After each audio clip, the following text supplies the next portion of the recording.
In 2014, Brisbane G20, there was an uproar. Citizens were, pardon my language, they were just pissed off. The taxpayers bailed out the banking system and all the billionaires kept their jobs. So Jamie Dimon, he's still collecting bonuses, Goldman Sachs, all of them. None of them failed. They would have failed, but for the fact that they were all bailed out. But the everyday Americans are like, unemployment's 9%. I lost my job. I lost my 401ks down 50%, et cetera.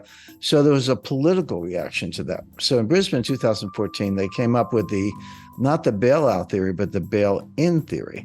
And bail-in means that if a bank fails, the investors, the stockholders, the bondholders, the depositors, they have to basically pay off the creditors. They have to pay off the depositors, and only when there's nothing left would the government maybe chip in. So what? And they put the world on notice. The insured amount in Europe is 100,000 euros. U.S. is $250,000. But the whole world was on notice. That's all we cover. Over that, you're on your own. What the FDIC did on Friday was actually consistent with what they all said they were going to do in 2014. It was a bail-in. And if you had $1 billion deposit, you're going to contribute to the rescue.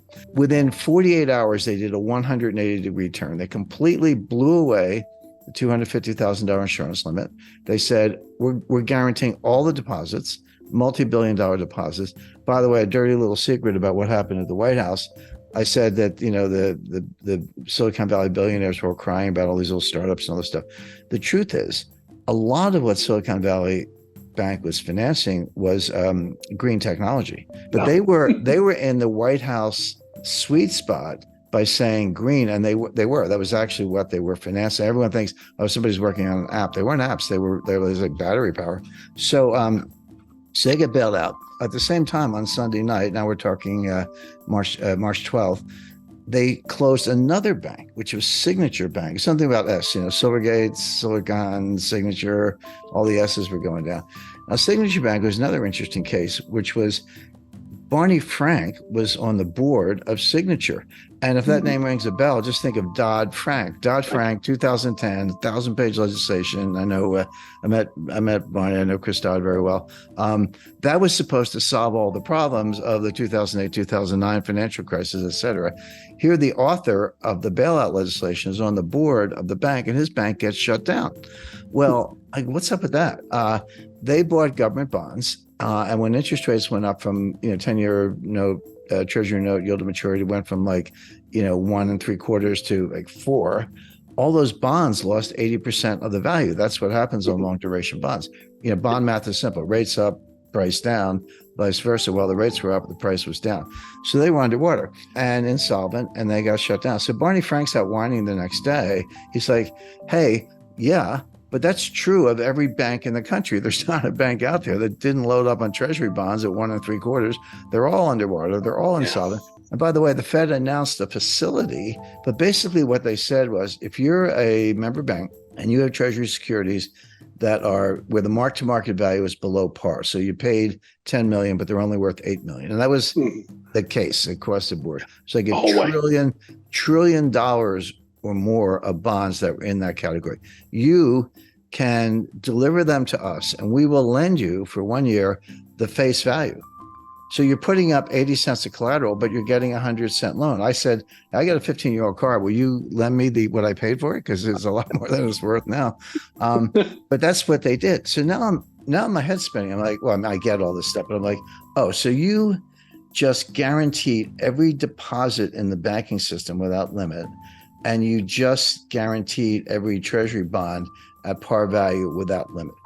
What's left? What else do you have in your bag of tricks? Because you don't have it. There's nothing else you can do. Go back to 2008, they guaranteed every money market fund in the country.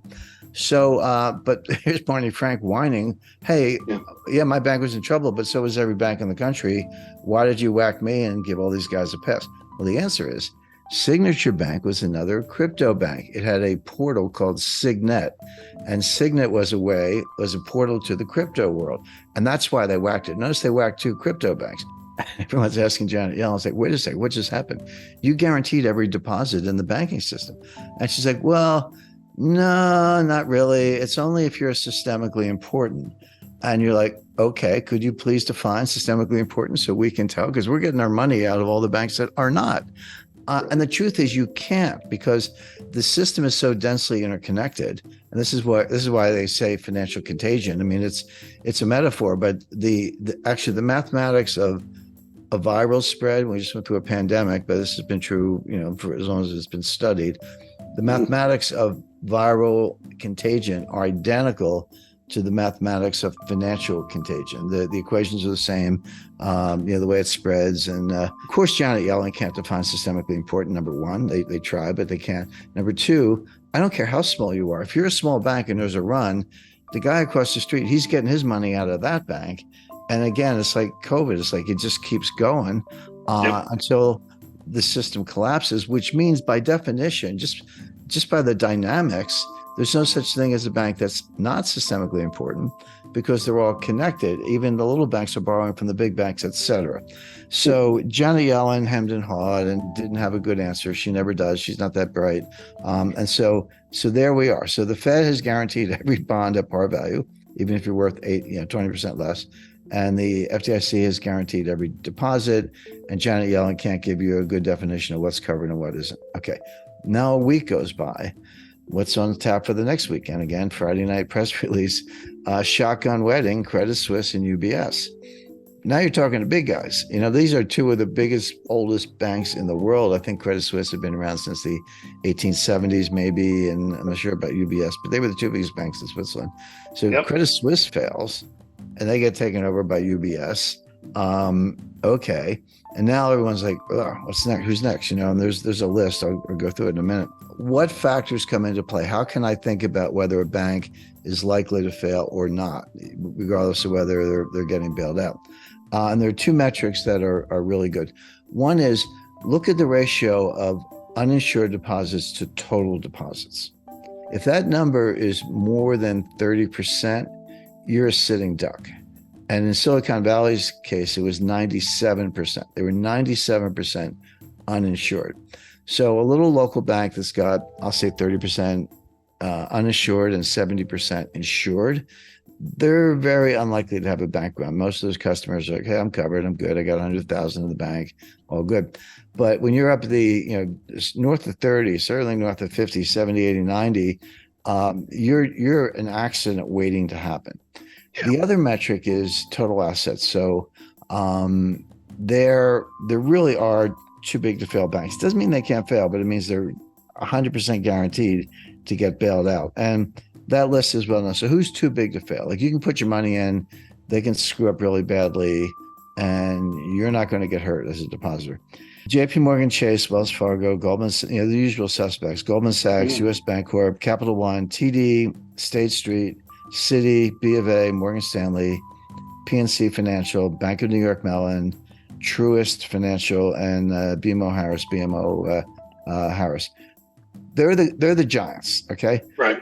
I'm not saying they can't fail. I'm saying that there'll be a safety net put under them, and no one's going to lose anything except maybe stockholders, but not bondholders, not depositors.